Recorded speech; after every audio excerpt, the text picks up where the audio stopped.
All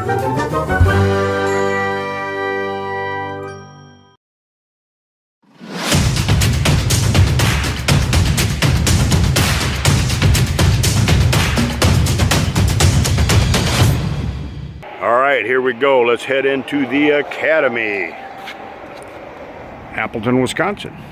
And here's Mr. Mrs. Deneau, Amanda, Jeff. How are we doing today, folks? Doing great, sir. We're awesome. Cool. Well, I appreciate you having us up here and give us a tour of this great place.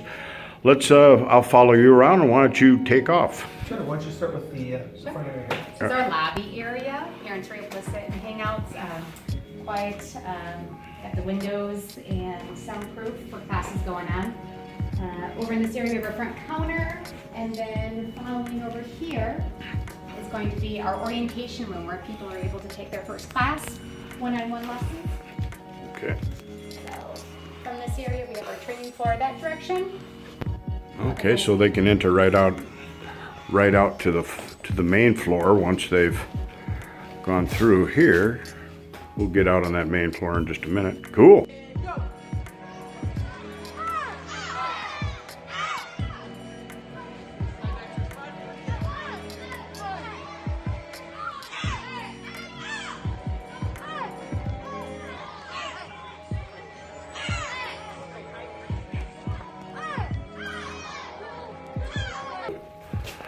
Very handy, very cool. Bring it back this way. And then training floor. Viewing area, half wall to stop the kids running on the floor, and we turned it into a shoe cubby. Yeah. And then we wanted to have one nice, good-sized training floor. And how many square feet is that floor? Great question. I should know that, shouldn't I? 7,700. Well, the whole building's about 7,700 square feet.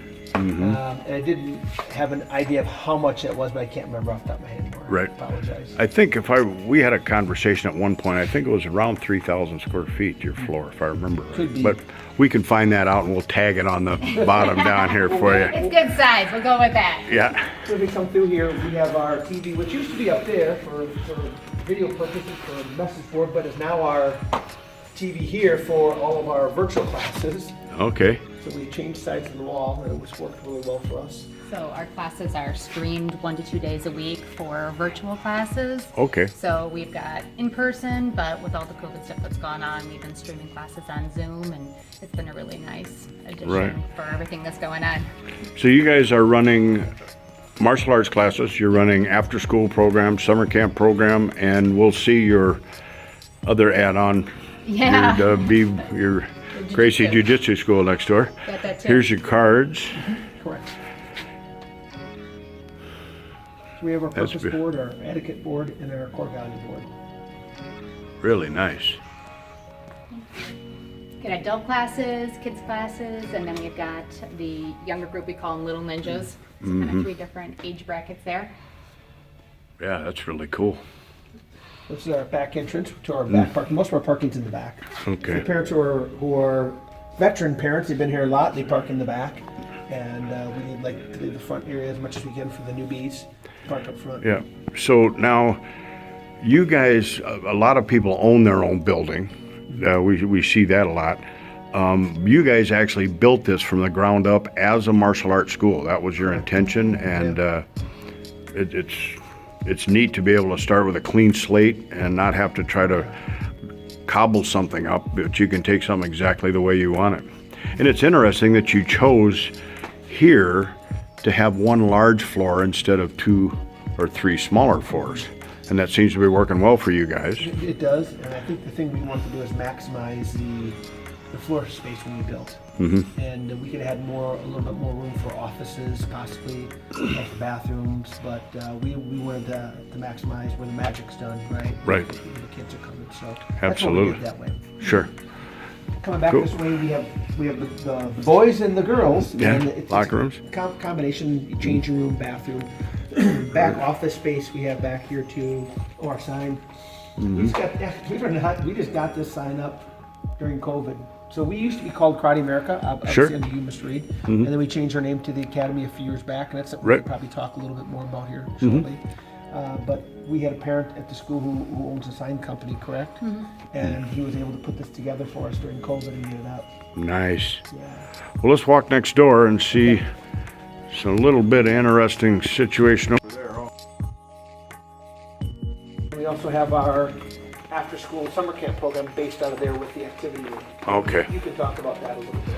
Yeah, so we transfer the kids back and forth during after school time for karate classes, very typical in the martial arts. I'm going to shoot a little shout out here of your Yeah. buses so they can see you've got a few of them out front here. Nice. And then this is side by side. Our And- second side, we use Yeah. this for after-school games called our green mat activity game area, and they're playing dodgeball and four corners and relay races, and they're able to play toys, things like that. Sure, And we- great little facility for them to be able to play at. Yeah, and then after school is done, we have our jiu-jitsu program that then kicks in the later hours, so Right. it's more adult. And that's through the Gracie system. And Correct. you get out to California fairly right. It's been more difficult, obviously, the last year and a half with COVID, Right. but otherwise, yeah, we're seeing them quite a bit. And now, what rank are you in Gracie? Brown belt. Oh, really? I didn't realize you got up that far. Pretty cool, man. And then this is our main classroom. We usually split the kids. Younger kids are going to be in here starting off, and then older kids on the green mat, and they flip halfway throughout the night. But Yeah. vans drop off at the back door. We got 2 bathrooms, cleaning closet, teacher closet, all sorts of good stuff. It's bright, colorful. Yeah. Yep. Very cool. Well, let's go to sit down and talk a little bit about your school. There we go. How we doing, guys? Doing great, sir. Doing good. Well, I appreciate the tour. I thought it was a magnificent school. And as far as our interview, let's start out talking about your martial arts background, which is a little awkward because you being my student, your martial arts background is the kind of the start of it anyway. We started out together. So why don't you just briefly go through your background a little bit? Yes, sir. I mean, it is kind of interesting that this is the first Reid on the Road where you actually know the background. So I started my martial arts training with you in Madison, Wisconsin. It was 1988. I came into the school there and progressed from there, obviously, to training for a number of years. It was kind of a competitive school. We did a lot of tournaments and competing, and worked my way up to instructorship, and from there taught for you for a number of years. That's where it kind of started. And then at one point you helped me open the school up here in Appleton, Correct. and then eventually you purchased it from me, Yes. and you started a fitness kickboxing program. I think at one You started point. the fitness kickboxing. I started, but I sent you an instructor over to help you with it Yes. You from my did. fitness center. Yes. And welcome to Yeah. And she came over and never left. So your background was you were I was in the fitness industry. Yeah, you were when working I for first, me in my fitness club. Yeah, I met Yeah. you, and Yeah. I was teaching fitness kickboxing classes, all Yeah. sorts of good stuff, and you bring all your karate guys in, and Right. get to know those guys at the front counter, and then kind of transitioned over working at the karate school, and Yeah. started up with just program coordinating stuff, and enjoyed it, and just kind of kept expanding with it. right. Yeah. Cool. So, and I honestly don't remember, what year did you buy the school from me? So the school opened in '95, Okay. and you opened it in '95, and then you sold it to me in 2000. Okay. And wow, 22 years ago? Sold it to me 21 years ago? Oh my Yeah, goodness. like it's almost to the date. Right Really? now. Yeah, pretty Wow. close. So you took that school and did an excellent job growing it. It was in a different location. It was in Correct. one of the smaller malls here in Yes. town. And then, so you went in there and you took it over in 2000. Then how did it come to pass that you purchased the land and built your own school from the ground up? How did that process go through? Yeah. So it was coming to the time we were coming to the end of our lease with the mall, and we had to make a choice: sign on for another 5 years or move out. And we were thinking, well, we wanted to have our own place, but we weren't thinking build. We were thinking buy it pre-existing. And we had talked to a few people, looked around, but it just wasn't happening. But God works in mysterious ways. We had a family at our school that owned a business with on the main drag here. This is one of the main drags in Right. town. Northland's a Superb location. hot spot. They owned a business on it with a wide open vacant lot that was over an acre in size. And they were looking to sell it. And so I had a friend of mine who was a builder, and he helped me go through the whole process with them, and we purchased the land. And then he helped me get the loan. It was an SBA loan, which is perfect again for what we were doing. And he built this thing for pretty close for land and building pretty close to $1 million. Right. And what year was that? That was 2006. So it's been 15 years. So actually, from the time you bought it in 2000, you were able to grow it to a level that allowed you to buy $1 million building in just 6 years. Correct. That's impressive. And so now you've been here 15 years in this building. Amazing building. We saw the tour of the place. You've got an amazing number of students. You're very, very well connected within the community. I know Amanda's done some incredible promotions here through the community with the Salvation Army thing you've done, and so we saw that in some of the other things. I'll put maybe even a little link down here to some of that stuff. You are arguably, tied for one of our other guys for the most successful school in the state. What do you attribute your guys' success to? I mean, there's a lot of schools. There's a lot of schools here in Appleton that some are even run by martial arts consultants that aren't as successful as you guys are, not even close. What do you attribute that to? I would say it's culture. I really think that, our culture has been a huge part of it. And it's not just kicking and punching. It's so much more than that. It's, investing in the kids' lives Sure. and the families. And I think also being connected with the community too has made a huge difference because it's a lot of referrals that come with it. It's, the parents, the kids, and people come back years later that, they earn black belt from you, 15 years ago. And, then they bring their kids to us, and teachers at school that refer, and, doctors, that, have a kid that has ADHD and they refer. So it's definitely the community and being a part of it. We try to give back to, again, the Salvation Army, the Boys and Girls Club. We do safety events. We do all sorts of things. Just trying to stay very connected, but then that culture that comes from that, and all the life skills that we're really, building What up. you don't do is sit here in the lobby and wait for people to walk through the door. You're proactive. You're proactive in the community. That one event I came up for, that was, I think, a Salvation Army fundraiser. Was that what that That was a safety event, summer safety. But they had one where they had the reindeer out here. Oh, you came up for that one too? You came up for the reindeer? Yeah. We had reindeer on the training floor. Yeah, right. Santa Claus and live reindeer But- and everything. Yeah, what event was that? The Christmas Salvation Army one, we brought in just like a Christmas experience, and Right.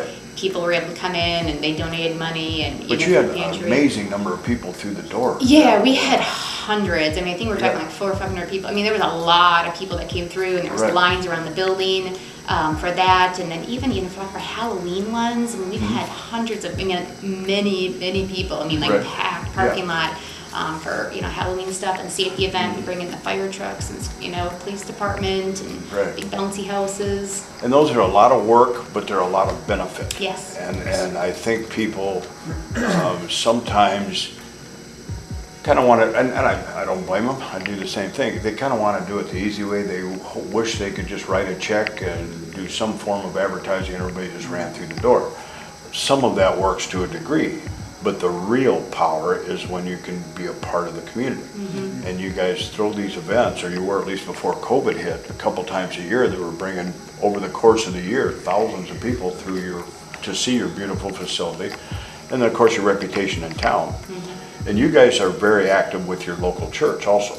Correct. And it's a pretty good sized church. It is. And you have been able to meet and move in, support that community too. You're doing stuff for them out there, and being able to be of service, I guess is the word I'm looking to. You're trying to be a service to the community, a Yes. service to your church, and it's paying off business-wise really well, and has for a number of years. And you guys have done a tremendous job that way. Now, as a martial arts school, you have a martial arts school, then you have the Gracie Jiu-Jitsu school. Correct. And can you give us a little background in your journey with Gracie? You know, you're a brown belt level. So. Yeah, I'll try to put it in a nutshell pretty quick. You know, I started doing jiu-jitsu back in the early mid-2000s at a local school around here, and it was an experience to say the least. But I wanted to do it so bad, I did it for a number of years, but I fell away from it. And a friend of mine who was doing jiu-jitsu said, "Hey, you really got to check out this online Gracie Jiu-Jitsu program." Oh, so you started online? Well, I started originally live, three or 4 years training, and I earned my blue belt. Yeah. But then after that, I had kids, everything else happened, and I kind of fell away from it. But then we had twins, and I needed an escape. He said, escape a couple times a week. He said, "You go and check out this online Gracie Jiu-Jitsu course." He said, "I'm looking at it." And so we checked onto it, and it was Henry here in Gracie. And so I started playing with it, and then I retested for my blue belt with them. And then the next thing I knew, you could become an instructor under them, even as a blue belt. And so we went through the instructor course, which was just insane. I've never seen anything so detailed. And I went up to Los Angeles, met them, and trained with them, and went through this instructor training for a week. And we started a small little club here, and since then it's grown. Right. And since that's going back a decade already. Right. And now, so we have a partner in it. Me and my partner Kent run it, and both of us are brown belts. And so we have a little bit of a kids program, mostly adults. So the adults seem to be really attracted to that program. You know, the Gracies have just really set such a high bar for professionalism across the board in everything they do. They don't do anything halfway. No. And being associated with them can't help but help the martial arts program as far as watching the way they handle excellence. Yes. And it's a neat addition. As we see on the front of the school, it says your academy, Martial Arts Academy, and then we have the Gracie thing on the other side. They're separate, but still sharing the culture and that sort of thing. What do you see the future for you guys in this school? Are you gonna open other schools, do you think? Or are you gonna try to grow more programs in here? You know, as you know, I had a second school at one point, and I wanted out of it the worst way, and you gave me the advice to help me get out of it. And the reason it didn't work was because it was the wrong time. I was trying to teach at two schools and bounce back and forth, and I didn't have the staff to do it. And now, my day-to-day, I don't teach the day-to-day karate anymore. I'm out of the game. I teach a few things, but I kind of pick and choose. So it's different time for us. I know we've talked about it, right? I mean, what are your feelings on? Yeah, I would just say, honestly, between us, it's a prayer request that we just, I guess daily just kind of ask God, where we're supposed to be, and then just gonna, come into line. It'll be. Yeah, exactly. And we've got team members that would Really love to team open members. up, phenomenal team members that would love to open up schools, with us, and have different satellite locations. So it's an option, something that we are open to. And I think we just kind of roll with stuff, and the last handful of years, even with COVID stuff, you kind of keep going with life, and the years kind of go on, and you look back and you're like, wow, that's pretty cool, Yeah. Look at that, you set some goals, but even more stuff happens along the way. So we're open to options, but we love doing what we're doing. Well, it's interesting you say you're out of the business, but you built the business, and a lot of us have been 10, 20, 30, 40, almost 50 years in the business. And we start talking about retirement, your average person works 20 years and they're done. And a lot of us are just getting going at 20 years. And we don't even think about the possibility of what, I don't look at it really necessarily as retirement as much as just moving on to different challenges and different ways to support the martial arts. And you guys have a really bright future, and you've set such a foundation. It'll just be interesting to see where this goes as time goes on. And you've got room for more students, I'm sure. You can always add more classes. You've got a real strong student body now. That'd be a good question. Is your student body equal pre-COVID? Is it back up to that, or it's going higher? It's actually higher. Really? Honestly. Yeah. We stayed so active when everything shut down with COVID.